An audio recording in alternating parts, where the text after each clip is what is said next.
1. Pemikiran ekonomi nasional. Pemikiran ekonomi nasional pada 1950-an umumnya merupakan upaya mengubah struktur perekonomian kolonial menjadi perekonomian nasional.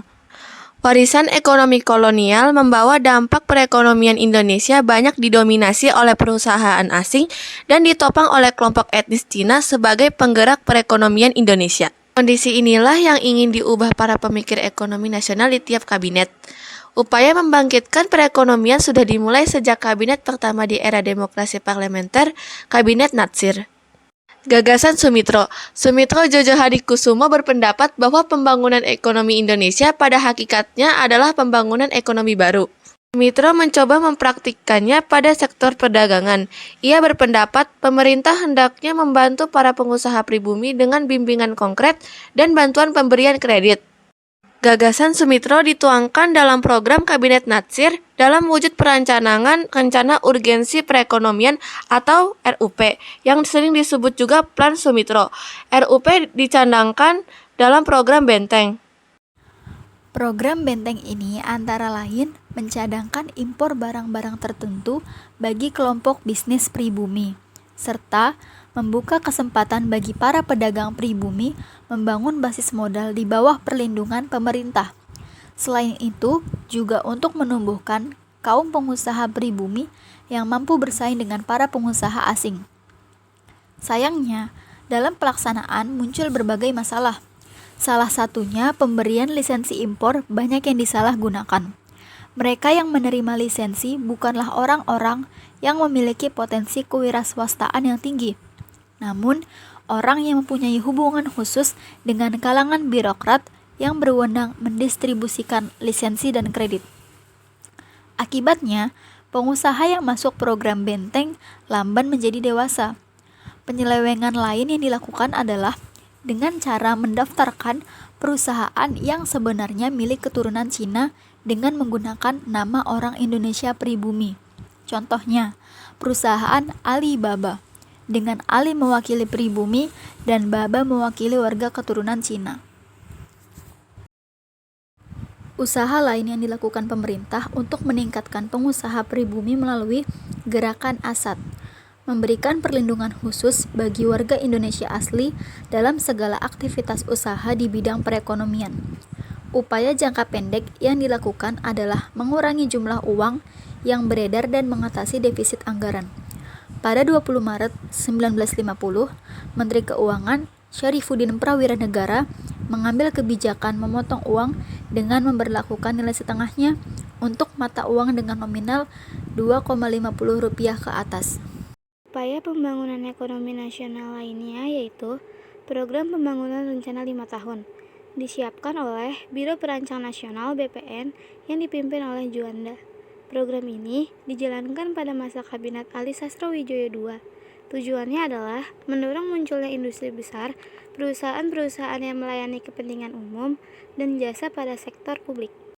Yang hasilnya diharapkan mampu mendorong penanaman modal dalam sektor swasta. Namun, karena berbagai faktor, baik faktor eksternal maupun internal, RPLT sangat berat untuk dijalankan. Perekonomian Indonesia semakin terpuruk ketika ketegangan politik yang timbul tidak dapat diselesaikan dengan diplomasi. Akhirnya, memunculkan pemberontakan yang dalam penumpasannya memerlukan biaya yang cukup tinggi. Kondisi ini mendorong meningkatnya persentase defisit anggaran pemerintah dari angka 20% di tahun 1950 dan 100% di tahun 1960. Kelemahan pemerintah lainnya adalah politik keuangannya tidak dirancang oleh pemerintah Indonesia sendiri, melainkan oleh Belanda.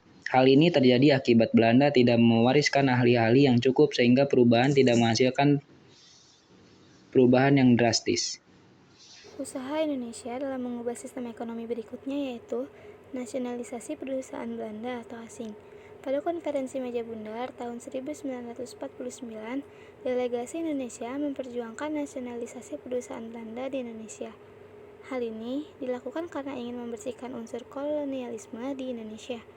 Belanda menyetujui tuntutan dengan syarat Indonesia harus memberi biaya ganti rugi atas perusahaan-perusahaan tersebut kepada Belanda. Nasionalisasi terbagi menjadi 2 tahap. Yang pertama mengambil alih, penyitaan, dan penguasaan. Yang kedua, perusahaan-perusahaan yang diambil itu kemudian dinasionalisasikan. Beberapa ekonomi Indonesia menganggap nasionalisasi perusahaan Belanda dapat membantu pertumbuhan ekonomi Indonesia. Nasionalisasi perusahaan Belanda juga dianggap sangat menguntungkan bagi Indonesia, karena perusahaan Belanda menepati posisi yang strategis dalam perputaran roda ekonomi Indonesia. Blokade ekonomi Belanda. Pada awal kemerdekaan November tahun 1945, Belanda melakukan blokade ekonomi dengan cara menutup pintu keluar masuk perdagangan Indonesia, terutama jalur laut. Apa itu blokade ekonomi? Blokade ekonomi adalah penutupan aktivitas perekonomian pada suatu daerah, kawasan, negara, sehingga kegiatan perekonomian di wilayah tersebut tidak dapat berlangsung dengan cara bebas. Cara ini merupakan salah satu strategi untuk menjatuhkan lawan dari segi perekonomian. Sama seperti Belanda yang ingin mencegah keluar masuknya senjata dan peralatan militer ke Indonesia, dan mencegah dikeluarkannya hal perkebunan. Blokade ini dilakukan agar Indonesia tidak dapat menjalin hubungan diplomasi dengan negara lain. Sistem ekonomi liberal. Indonesia di awal kemerdekaan pernah menerapkan sistem ekonomi liberal. Sesudah kemerdekaan, pemerintah Indonesia menanggung beban ekonomi dan keuangan yang cukup berat. Hal ini tidak lepas dari dampak disepakatinya ketentuan-ketentuan Konferensi Meja Bundar, yaitu meningkatkan nilai utang Indonesia.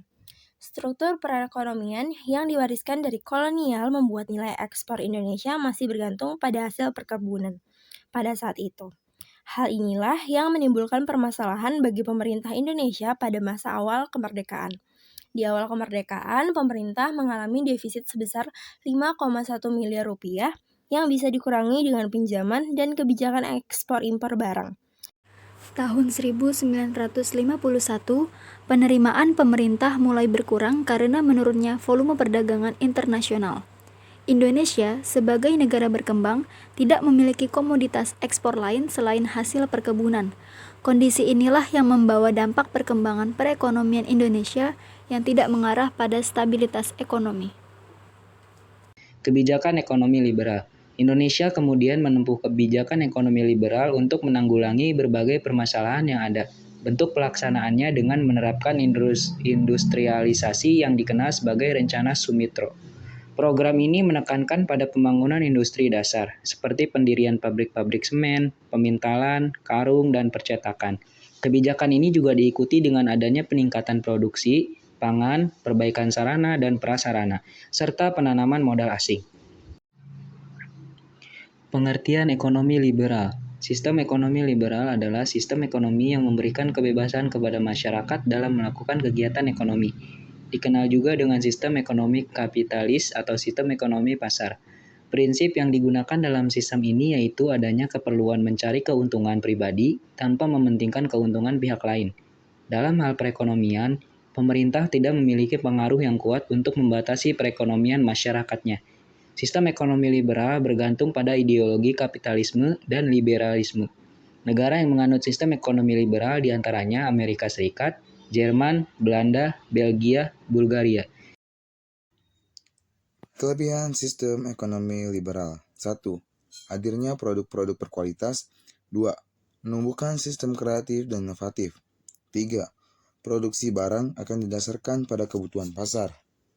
Kekurangan sistem ekonomi liberal. 1. Kesenjangan perekonomian. 2. Eksploitasi SDA yang berlebihan. 3. Persaingan yang tidak sehat antar pelaku usaha. Pada masa ini, Indonesia mengirim delegasi ke Belanda untuk merundingkan masalah finansial ekonomi atau FINEK yang dilaksanakan tanggal 7 Januari 1956. Rancangan FINEK yang diajukan Indonesia terhadap pemerintahan Belanda. Yang pertama adalah pembatalan persetujuan FINEK hasil KMB. Yang kedua adalah hubungan FINEK Indonesia-Belanda didasarkan atas hubungan bilateral. Yang ketiga adalah hubungan FINEK didasarkan atas undang-undang nasional, tidak boleh diikatkan oleh perjanjian lain. Namun, usulan ini ditolak oleh pemerintah Belanda. Pemerintah Indonesia secara sepihak melaksanakan FINEK-nya dengan membubarkan Uni Indonesia Belanda pada 13 Februari 1956 dengan tujuan melepaskan diri dari ikatan ekonomi dengan Belanda. Sekian dari kelompok kami. Wassalamualaikum warahmatullahi wabarakatuh.